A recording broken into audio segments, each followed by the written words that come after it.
Halo semuanya, selamat datang kembali. Hari ini kita bakal ngebongkar sebuah kisah penipuan yang, rumit banget, penuh kebohongan, dan pengkhianatan yang benar-benar ngeguncang sebuah komunitas online.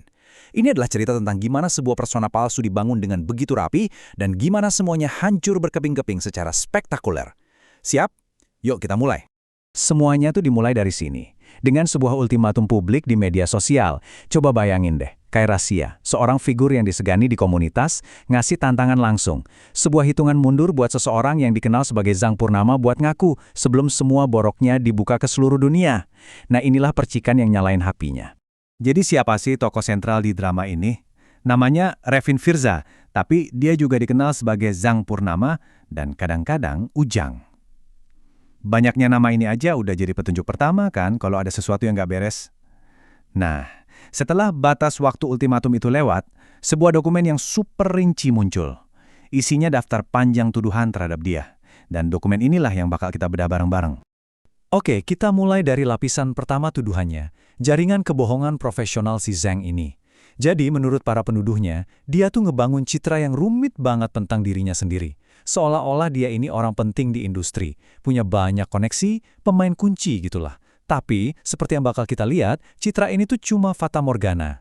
Coba deh lihat skala klaim-klaimnya. Ini bener-bener luar biasa. Dia diduga ngaku kerja di banyak banget organisasi. Ngakunya manajer talenta buat Sirika, ternyata udah dipecat. Ngakunya runner buat raksasa industri Anycolor, bohong total. Dia bahkan lebih nekat lagi.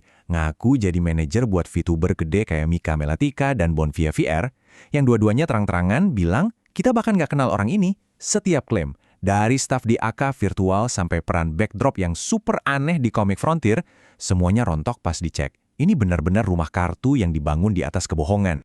Dan kutipan dari Bonfiri ini benar-benar nusuk banget. Ini bukan cuma soal masukin CV. Ini tentang nyatut reputasi orang lain buat keuntungan pribadi.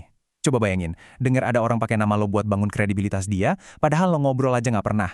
Pelanggaran kepercayaan kayak gini yang bikin sakit hati banget. Terus, tujuannya apa sih ngelakuin ini semua? Menurut dokumen itu, semua kebohongan profesional ini punya satu tujuan, buat dapetin kepercayaan dan akses. Dengan nyamar jadi orang dalam dari agensi-agensi gede, dia diduga bisa deketin para talenta, nawarin jasa, dan nyusup ke lingkaran dalam mereka. Semuanya demi membangun reputasi palsu buat keuntungan pribadi. Dan seperti yang bakal kita lihat, keuntungan itu bukan cuma sosial, tapi juga finansial. Nah, sekarang kita pindah dari kebohongan profesional ke sesuatu yang jauh lebih personal, pengkhianatan finansial dan pribadi. Disinilah ceritanya berubah, dari sekedar nipu-nipu jadi eksploitasi pertemanan dan kepercayaan yang kejam. Di sini semuanya jadi benar-benar serius.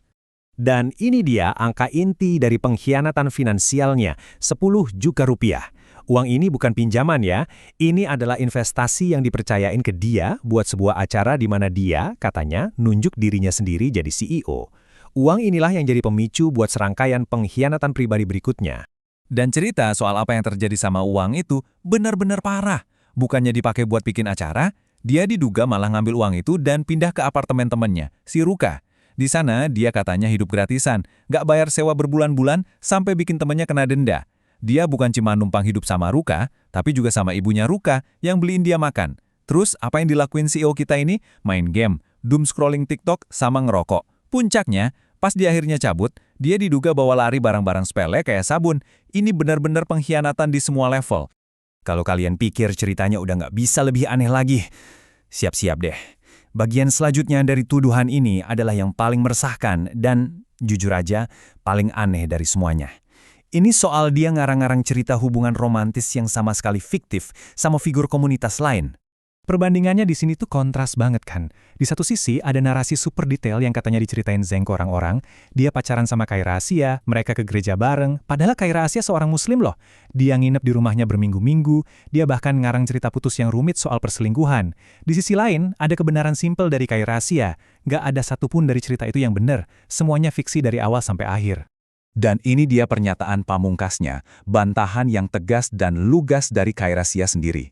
Pernyataan ini bukan cuma buat ngelurusin fakta ya, ini tentang ngerebut kembali narasinya dari orang yang diduga mencoba mencurinya. Ini ngegaris bawahi betapa dalam dan obsesifnya karangan cerita ini. Ini udah bukan lagi soal uang atau status, ini tentang menciptakan realitas palsu dengan mengorbankan orang lain.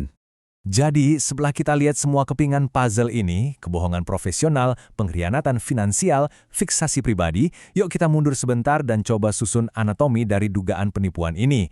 Gimana semua elemen ini bekerja bareng buat menciptakan ilusi yang begitu merusak.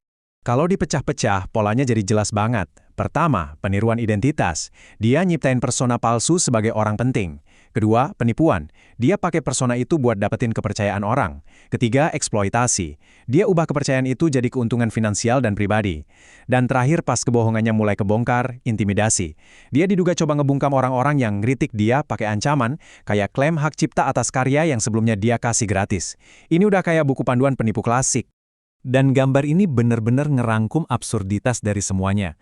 Coba pikirin deh, semua usaha ini, semua jaringan kebohongan yang rumit ini, ngerusak reputasi, ngehianatin teman, nyiptain fantasi pribadi yang aneh, semuanya pada akhirnya diduga cuma buat dapat 10 juta rupiah.